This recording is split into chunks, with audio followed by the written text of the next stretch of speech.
The streets are saying that Modern Warfare 2 Remastered Multiplayer is leaked. We're gonna talk about should you let your dogs out. We also got PS5. It looks like that they're ready to attack. They're ready to bukake on the fan base out there in a good way, okay? We also got Halo Infinite news out there. We got Ubisoft out there wildin'. So let's go for 3 likes on the video. Boom! Coming in at number 7 spot. Shout out to the homie for adding me in the situation. And holy smokes, put your kiss your beds, hide your eyes, because PlayStation is working on 25 PS5 games and half of them are new franchises. Yo, this is massive, okay? This is what I love to see. We're talking about half of them being new games, so I'm hoping that the new games are G-spot hitter as well, and half of them are most likely gonna be the follow-up of the old franchises. I hope that at least one of them is like a new Uncharted game. Some of you mother effers will disagree, and that's perfectly fine. Bully me in the comments. And I also hope that one of them is at least a new game from Heavy Rain and Detroit Become Human development team. Man, those games were massive, okay? Smash a like button if you agree. And this is what we're hearing. PlayStation studio head Herman Hulse says that they have more than 25 PlayStation 5 games in development, half of which are new IP. Hopefully they are G-spot hitter as well, as reported by Wired. Hulse says PlayStation Studios, which is comprised of development studios like Hulse, Old Stomping Grounds, Guerrilla Games, Naughty Dog, Last of Us 3 Remastered boys, Insomnia Games, and more, has more than 25 titles in development for the PS5. I guess it's safe to say that one of them is gonna be a new Uncharted game, because recently Jason Schreier also did talk about that. A new Uncharted game is in development. Also in the news, shout out to the homie Ellie for adding me in the situation, and we're in the US reseller claims it has sold over 130,000 Sony Pony consoles. And bro, this is massive, okay? Like look at that, man. Apparently North American based reseller StockX has revealed via internal data that it has flogged over 130,000 PS5 consoles. Now I really want you to get your cap meters out there. Do you think this is cap, or do you think these are facts? But honestly, if these are facts, man, I'm pretty certain that if you weren't able to find yourself a PS5, they are the reason behind it, okay? Like 130,000 PS5 consoles that they resold, man. Like I swear to God, they deserve to be sent to cap prison for this one. Imagine this, within the span of 6 months, they were able to sell all of that and become an oil prince. This is wild. And I know that there will be one of you out there that will be sitting in dark, you know, sitting, chilling, and listening to this video, and they'll be like, you know what, Skizzle, you know, that's a great idea, man. I'm gonna be doing that.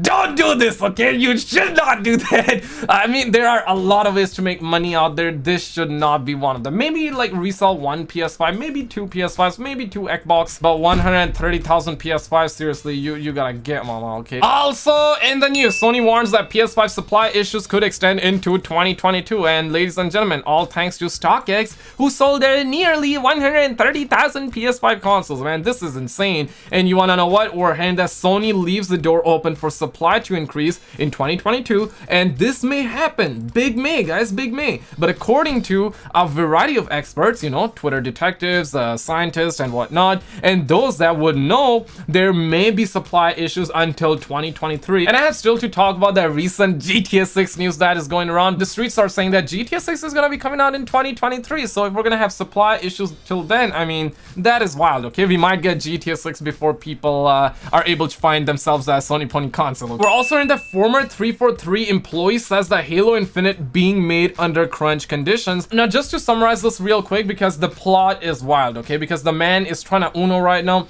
He came out, he's apparently a former dev. He came out and he said that the game is not gonna be massive. It's still good, but I don't think people will like it too much. He said something like that, and he also said that there's a lot of crunch, like devs are crunching. He said that in a video in Mandarin, and now he made a video in English, and he says that all of that was taken out of context. And Jason Schreier, apparently this is what the streets are saying, guys. Update, blocked by Jason Schreier for linking him the video and this post and asking him to update, otherwise people will run the same narrative. What a spineless man. So this Reddit user Lucas, apparently this is the hope for the Halo fans out there. This man actually went through all the bullet points that he put out in an English video, like tuck, and I'm just gonna read you the most important part. But this is kinda sus, okay? Because previously he said some other stuff, and now he's saying that people took him out of context. Number one, he states that he is worried that 343 will take action against him. And to be honest, I don't care if you spit facts or cap out there, but if you work at a company, it doesn't matter if the game is a success. It doesn't matter if the game is poo-poo. If you say stuff like that, obviously they can take action against you. You also might not be able to find work at another gaming studio because they will have trust issues. They will be like, this man is gonna leak over stuff, right? The guy also claims the video was not meant to be a source of Halo news. He's not a source of Halo news, and nobody should take the former experience of one employee to be representative of the entire studio. And you know what? He has a point right here. He used to work there, and maybe when he worked there, that's when he saw people crunching. He also says he had a genuinely good experience working at 343, and if it was as bad as the media was portraying it to be, he wouldn't stay for 8 years. Good point. And the most important part is this one. His words on Don't Expect a Masterpiece was him saying, we live in an age where games get massively hyped up and fans have unrealistic expectations. So when he said that don't expect this game to be massive, like it's not gonna be a G-spot hitter, he didn't specifically said that. I'm just kind of adding that for extra sauce here. But when he said that this game, don't expect this game to be big out there, that's like what he meant. And now he's saying that fans can have unrealistic expectations, so don't let your dogs out is what he's trying to say, guys.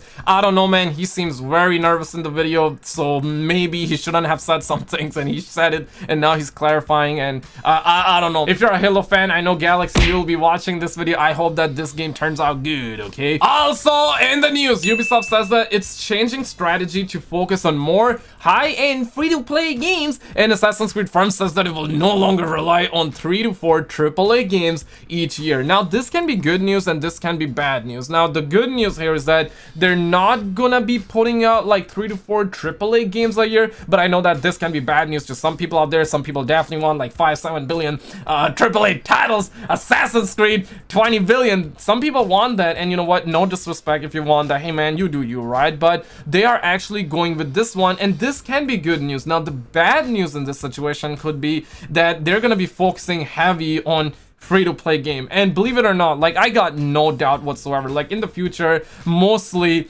90% of the games are gonna be free-to-play. That's basically what it comes down to. They're making more money than God by having these free-to-play games. They're doing helicopters with their woolies, they're going around picking up them sunflower seeds, watching rainbows in the skies. And really, just think about it, right? Like Warzone, they're looking at Warzone, they're looking at Activision, Daddy Activision, like looking at this man's smile. Then we got Daddy Andrew, who came out yesterday, talked about Apex Legends, how much money they're making, and they're most likely gonna be adding Battle Royale and Battlefield 6 as well. So they're looking at all of them, and Ubisoft is like, hey man, we wanna make money too, right? We wanna make more money than God, and we wanna feel like how it feels to see money coming in like a tsunami. These are facts, no printer, ladies and gentlemen. But part of me is also kind of sad about this, and I think you already know this. Free-to-play games equal infested with microtransactions. These are facts, okay? So if they're gonna only focus on free-to-play games, then that is some bad news. But this one is interesting. So homie was like, hey, so no more Assassin's Creed, Far Cry, Watch Dogs, Splinter Cell, Immortals, large single-player releases.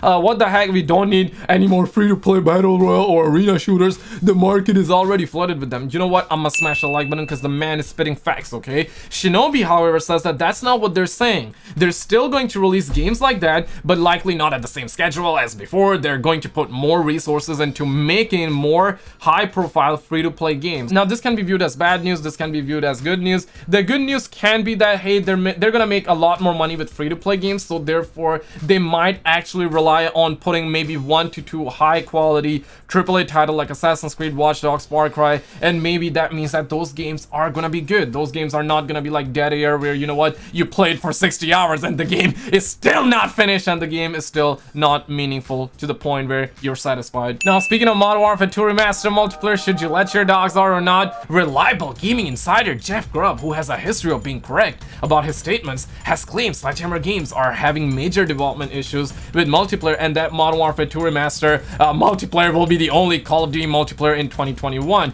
Games Insider claiming Modern Warfare 2 Multiplayer Remaster will be the only multiplayer Call of Duty in 2021. Now, surely when Charlinto starts talking, there's a little bit of validity behind it, but there's a little bit of the plot twist, guys. This article was not written by the OG Keisha Bud, okay? I only believe Keisha Bud. Whenever the homie Keisha says breaking, I listen, okay? But this time it is not written by Keisha. And really, just think about it. I don't want to be negative, but these are facts, right? Activision got Warzone around. They got Warzone around. That is making more money than God. They have completely neglected zombies. We only got 2 zombie maps in the span of 6 months. Multiplayer is lackluster right now, getting no content whatsoever. I mean, now it's starting to get a little bit off it, but let's be real. Warzone is the main thing, and even that got a remastered map. So just think about it. Do you really think that we're gonna get Modern Warfare 2 Remastered Multiplayer? Do you really think that? I mean, they're probably gonna release Call of Duty 2021 with 3 maps if they have to. And you know what? Jeff Grubb came out and he says that it's happening again. I don't know anything about Call of Duty. If you watch the video, I say that I heard some rumors secondhand, and I cannot confirm that. And mother efforts are talking. Reliable gaming insider Jeff Grubb is talking about Modern Warfare 2 Remastered Multiplayer. To be honest, I don't expect Modern Warfare 2 Remastered Multiplayer. I really cannot wait a day where Activision like confirm it, or we get some like listings start to appear just like how they did back in the days. And I cannot wait to write breaking in my title as well, but I genuinely don't think we're getting it. I hope we get it, and if we do, I'm gonna make a video on it. You already know that, so hit the bell for that. But this is what Jeff Grubb is saying. Jeff Grubb is reliable, but he says that he heard this news from a secondhand source, and it's rumors, and he cannot personally confirm it, just like how he was able to confirm the fact that Battlefield 6 trailer is delayed. So he is sticking with that point, and he's saying that Modern Warfare 2 Remaster is just a rumor, right? It is what it is, man. And on the other hand, Call of Duty is like, hey, welcome to the party, Cowboy and McLean. So McLean operator is confirmed for Warzone, and see, like, they're talking Warzone out here. See, they're talking Warzone. Like, zombies can go pound sand, multiplayer can go pound sand. Shout out to the homie for adding me in the situation. This is good news for Warzone, guys, but let me know what your stud muffin mind thinks. But check out this video on the screen. Hit the subscribe bell so I can interrupt you every time you're about to score on your crush. Subscribe.